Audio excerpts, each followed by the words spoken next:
How you doing? It's Khoa here. In this video, I'm going to give you a book review on Fanatical Prospecting by Jeb. I cannot pronounce the surname. It's Jeb Blount, I think. This book is really detailed in terms of helping you come up with the best strategies in terms of prospecting. So if you're in sales like me, you're going through a lot of cold calls, you're doing a lot of prospecting, you get really frustrated and you don't know what's happening in your career sometimes. You don't know in terms of when's your next deal going to be coming in. You don't know, can't really predict what's going to happen in the future, right? And that's the thing with sales, is that when you're making all of these cold calls, when you're talking to people, you get rejected, you get lost, you get confused, you get emotional, you don't know what's going to happen, and there's a lot of fear involved in terms of sales. But this book really solves that particular problem, because the solution to all your frustration in sales is prospecting, because prospecting is pretty much a method in which you generate leads into your sales pipeline. So if you don't prospect, you don't generate leads. If you don't have any leads, then you can't close any deals. If you can't close any deals, you don't make any money. It's just that simple. And one thing I love about this book is that Jeb goes into really good detail on and dissects what really happens when you go through a sales slump. So you know what it is. There's some months when you just can't get a sale, right? And you might blame it on the territory, you might blame it on the customers or the economy, whatever it is. But the thing is, what really happened is that you failed to prospect. You failed to prospect deals every single day. So for example, I remember one time when I started working in this company. It was an engineering company, and I was hired to sell the engineering products, right? And the first few months I wasn't doing that much activity. I wasn't sending any emails, I wasn't calling people. And then on the third month, that's when I really had to shine. But I couldn't, because I couldn't close any deals, I couldn't get any appointments and so forth. It was really slow. And then I realized that in my first 2 months, because I didn't do any activity, I couldn't get any appointments, and therefore I couldn't close any deals, and therefore it really hurt my numbers, and I couldn't really perform. But then when I really started to crank it up, when I started prospecting every single day, every day I started hitting the phones, started sending the emails, started booking the appointments and everything, month 4 and 5, I started to close some deals. So therefore, you really have to prospect every single day. You really have to set aside some time in the morning, first thing in the morning, to prospect, to send out those outbound emails, to make those phone calls, and to book meetings, because you're going to get really busy. You're going to get really busy in sales, because when you're calling on people, you're going to get these appointments, then you have to do the meeting, right? You have to do the demo, you have to do the meeting, and that takes up time, and then you got to do admin work, you got to send invites. It's just really crazy admin work, all right? It takes up a lot of time. And you can really, and what Jeb talks about is that you can really lie to yourself. You can lie to yourself, saying that, I'm just too busy to prospect. And the fact is that no one likes prospecting. It's annoying. No one likes to pick up the phone and cold call. I did my cold calling yesterday. I absolutely hate cold calling, but I was able to book an appointment through cold calling, and that's the reason why I do it, because it works. And that's the thing with prospecting. Everyone hates prospecting. Everyone hates calling on people. Everyone hates doing outbound emails and reaching out to people. And because it's frustrating, it's annoying, and it's painful, but you need to do it if you want to survive in this thing called sales. So let's talk about the book. So Fanatical Prospecting. So Jeb talks about, there's a lot of content. So let's have a look at the introduction. So I just finished reading this book last night actually. It's a fantastic book. I love this. So there's many chapters in the book. So the case for prospecting, the reason why you should prospect. So Jeb talks about the importance of prospecting, and that a lot of people tend to delude yourself to think that you are prospecting. But if you really look at, Jeb gives a really good example, was that he goes into an organization, and then he talks to the salespeople, and he watches it, and then he tracks down the amount of phone calls the salespeople make who make the phone call. And most of the time, they're not making many phone calls. They might make about 10 phone calls, maybe even 5 phone calls a day, and then they say they've had a productive day. But really, they haven't made as much phone calls. And that's the thing, is that when you really look at how many phone calls are you making per day, be honest, how many phone calls are you making a day? And if it's not much, if it's 10 phone calls, I've done that before. I made 10 phone calls a day, and then I said, oh wow, what a great day, I made 10 phone calls. It's not enough. You need to make 100 phone calls. You gotta make a lot of phone calls. So that's an important part of prospecting, is that you really need to know how many phone calls you're making, and you need to crank up those numbers. Then he goes on to talk about the 7 mindsets of fanatical prospecting. So this is all about, obviously, the 7 mindsets of fanatical prospecting, is that you need to put prospecting first before anything else. You need to, before you, it's like when you set an appointment in your calendar, you really want to, you always show up, right? So you set an appointment on your calendar and you show up, but no one really sets an appointment on your calendar for prospecting. And that's what you need to do, is that you need to set a time on your calendar that you will prospect. And when you do that, things that people might interrupt you and so forth, that's okay, but then you know that you need to get back to it and focus on prospect. Then he talks about the more you prospect, the luckier you get. And also another one, a really good chapter, is chapter 6. So he talks about know your numbers and managing your ratios. So in sales, you know about the sales ratio, so the amount of how many phone calls you make divided by how many appointments that you close, or how many deals that you close. That's your ratio. So yesterday I did 10 phone calls, 10 cold calls in the afternoon, on Friday afternoon. I was able to get 1 appointment, so that's 10% conversion rate through my phone calls. I know it's a lot lower, but yesterday I was very lucky.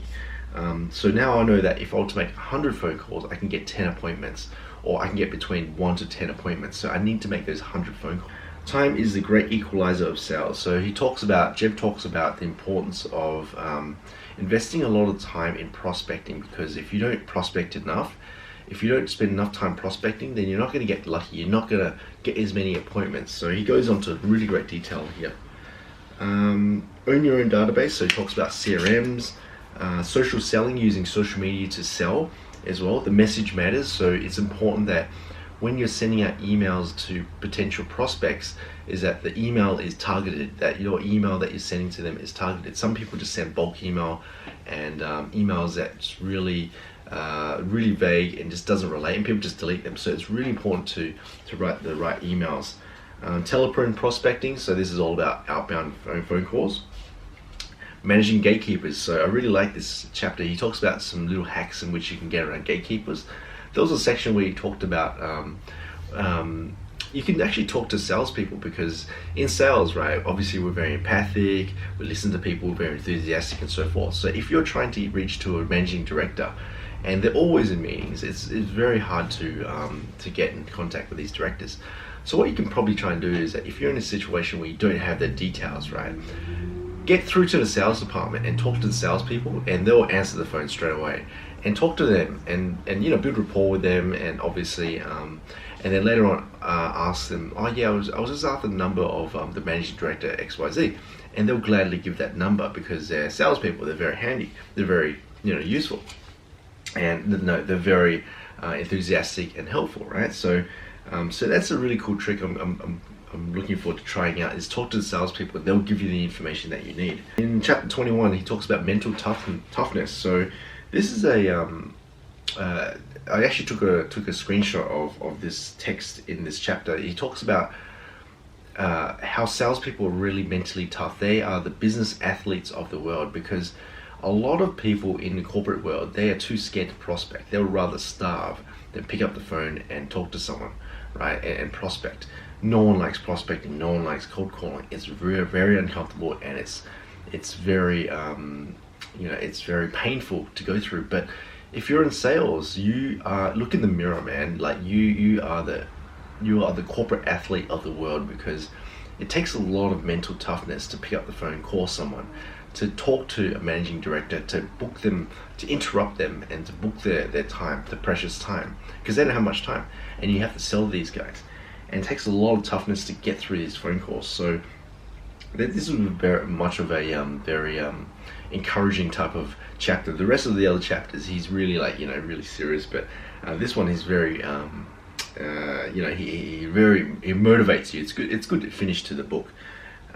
What else is that? Oh yeah, I would like to say that one of the biggest things that I love about one of the biggest points that I learned from this book was that you have to get around your head around you got to get your head around interrupting people. So you got to face it.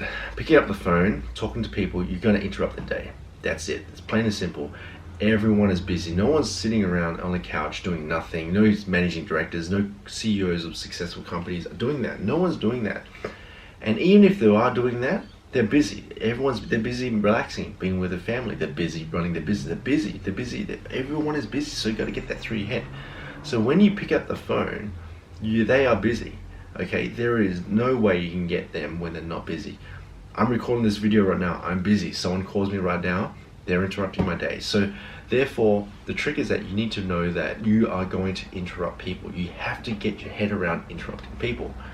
And that's the thing is, I remember I spoke to my boss once. My boss said, "Oh, I hate interrupting people on email. I just feel really rude. I feel rude." But the thing is that as a salesperson, you have to interrupt people. There is no way around it. If you can't interrupt people, then you might as well get a low-paying job. That's the thing. And as a salesperson, you've got to get your head around interrupting people. So when you pick up the phone, call these people, know that you're interrupting them, but you have to be straight to the point, and you've got to give them some sort of value. All right. So that's the trick, is that if you fear that you're interrupting someone, don't have that fear anymore, because you have to interrupt them to provide them a service. So let's say that I was sitting around right now, I'm recording this video, I'm talking to you guys about this book, and then someone calls me up and they interrupt this video right now, and they're selling me something. Okay, hi, is this Khoa? Yes, it is. Yeah, I'm getting annoyed already. And this person says, yeah, I was wondering if you're in the market for solar power panels. I'm not interested right now. Okay, so I'm not interested. I want to record this video, and there you go. So, but if someone interrupted my day and said, "Hi Khoa, I'll be really quick. If I can show you how I can slash 50% off of your electricity bill, would you be interested?" Holy crap! Yeah, I'll be interested. I'm paying $1,000 a month on my electricity. I'm not really, but what if I was? Yeah, I'm interested. Yeah, look, basically I've got this solar power panel. It can easily be installed. 5 minutes, won't take too long. It won't cost you too much. I can slash 50% of your phone call, of your electricity bill. Let's set up a time next week. How's 10 o'clock Monday sound? Okay, great, done. Okay, and then I'll get back to recording. See, he's interrupted my day, right? But he's given a lot of value, and therefore, there was some sort of value in that phone call, so therefore it was okay. So therefore, you will interrupt people. You always interrupt people, but you have to give value. You got to give value for their time, and that's why you got to look at it. Is that, I'm always on the phone with people, and they're always saying, "I'm really busy right now. It's a bad time. I can show you an email that I got yesterday. This is not a good time call." And that's the thing, you got to keep interrupting people. But that's the thing, you have to, if you want to be number one in sales, you got to keep interrupting people. So, yeah, I hope I've mentioned that, not a lot, but that's pretty much, Fanatical Prospecting. Fanatical Prospecting, it's a great book. I love this book. I'm going to read this book again because it's a great book.